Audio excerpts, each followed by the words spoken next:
Students from Oxford Action for Palestine have occupied the historic Radcliffe Camera Library building, demanding the University of Oxford cut its financial ties with Israel. About a dozen protesters seized the iconic building, which is part of the Bodleian Libraries, on Friday. Footage show police attempting to remove protesters from the building as a cordon is erected in the area. In today's video, we will watch and react to the footage, all whilst going over the latest headlines from across the country. But first, hit the like button and subscribe to the channel, and join our fast-growing community. Just a quick one to say we do have new One-Keer t-shirts available on our website. Go to britishstand.com or check the link in the description.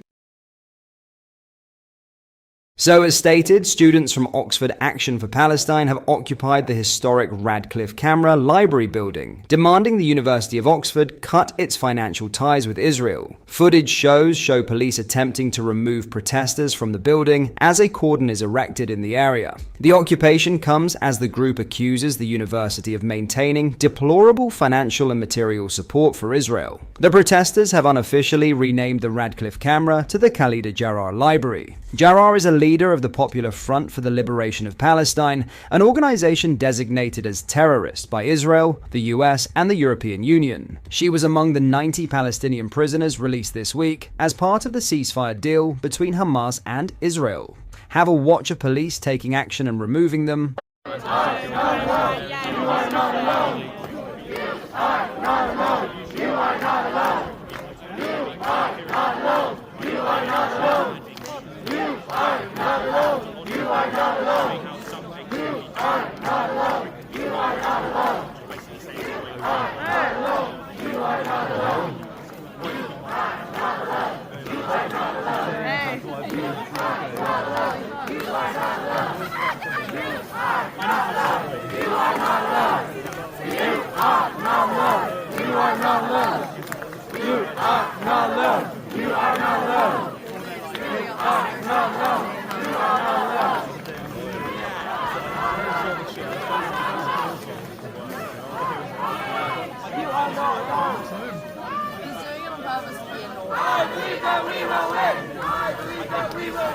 I believe that we will win.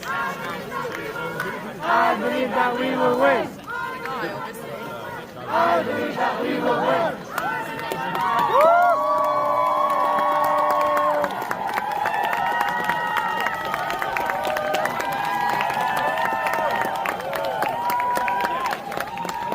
Oxford Action for Palestine said the protest had become necessary after the university ceased contact with their negotiators and remained blatantly inactive. The university has shown a clear lack of urgency and resorted to various stalling tactics, despite repeated calls from our broad, diverse, and multifaceted coalition to end its complicity, the group stated. The protesters declared they cannot abide business as usual, while the university maintains its support, which they claim has enabled ruthless Israeli genocide in Gaza. The University of Oxford thoroughly condemns the disruption and distress caused by the protesters. While the university supports the right to peaceful protest, this action plainly goes beyond the bounds of acceptable protest and is a clear risk to the safety of protesters, students, staff, and members of the public, the university said. The institution warned the occupation is preventing students from using library resources and putting the historic building and its contents at risk. Students have been advised to avoid the Radcliffe Camera and use alternative library facilities during the protest. The Bodleian Library confirmed that Radcliffe Square has been closed while the occupation continues. The disruption has affected access to study spaces and library resources in one of Oxford's most recognizable buildings. In other news, a man has been arrested on suspicion of murder after a pensioner was stabbed to death in London today, police have said. Police and emergency services descended on Leafy Deodar Road in Putney in the capital's southwest just after 3 a.m. after a 75-year-old man was stabbed, a statement this afternoon said. Formal identification is still underway, the statement added, but the pensioner's next of kin have been informed. A special post-mortem examination is due to take place today. The arrested man is said to have been known to the victim, police said. The Metropolitan Police's Detective Superintendent Amanda Morwiney said, "We are currently supporting the family of a man who was sadly killed in the early hours of this morning. I am aware that people in the community may feel shocked following this. We believe this to be an isolated incident and there is no wider threat to the public. Although we have made significant progress by making an arrest, I would like to make it clear that our investigation does not stop here. We need the local community to help us understand what happened in the early hours of this morning. We are appealing for anyone who is in the area at around 3 a.m. and that saw or heard anything unusual to contact us as soon as possible. You may notice a higher police presence within the area today whilst we carry out our inquiries. A scene is in place as well as road closures. If you feel the need to raise anything with our officers, then please feel free to speak with them whilst they are in the area. In other news, the council of one of Britain's most famous cities is drawing up plans to charge residents a 200% council tax bill in effort to generate more revenue for the local authority. Oxford City Council has approved plans to double council tax charges on second homes in a move aimed at making the city a fairer place to live, in a move that will impact hundreds of households. An estimated 668 properties within the City Council's boundary will be affected by the new premium charge of 100%. The measure, which will require second homeowners to pay twice their standard council tax rate, is set to take effect from April 2025. Earlier this week, the decision was finalised following approval from the authority's Audit and Governance Committee. The council had initially planned to implement the charge from April 2024, following its initial approval in February 2023. However, these plans faced a setback in late December 2023 when council officers received guidance from the government. This delay came after officials were informed they needed to provide affected homeowners with 12 months' notice following the legislation's royal assent.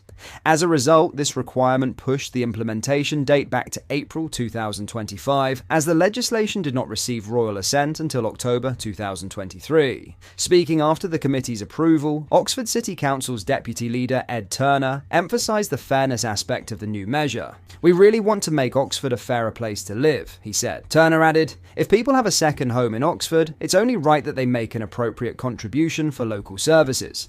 The deputy leader also highlighted the council's eagerness to implement the charges, stating, "We need this money, and I think we will be charging from the first moment that we legally can." Oxford is not the only local authority floating raising council taxes on specific types of property owners. Wandsworth Borough Council, where residents are known for paying the lowest council tax in the country, are preparing to target foreign investors who are buying London properties and leaving them vacant. As of April 1st, the Labour-run council will charge a 100% council tax premium on homes which have not been lived in for 12 months. Property owners who do not reside in the property for 5 years will have to pay 200% more, while those who not live in the home for 5 years will be charged a 300% penalty. Those who are second homeowners who have furnished their property despite it not being their primary residence will be hit with a double council tax bill. Under previous tax rules, a property in Wandsworth needed to be empty for 2 years before being hit with a 100% council tax rate. What are your thoughts on what we discussed in today's video? Let me know down in the comment section below.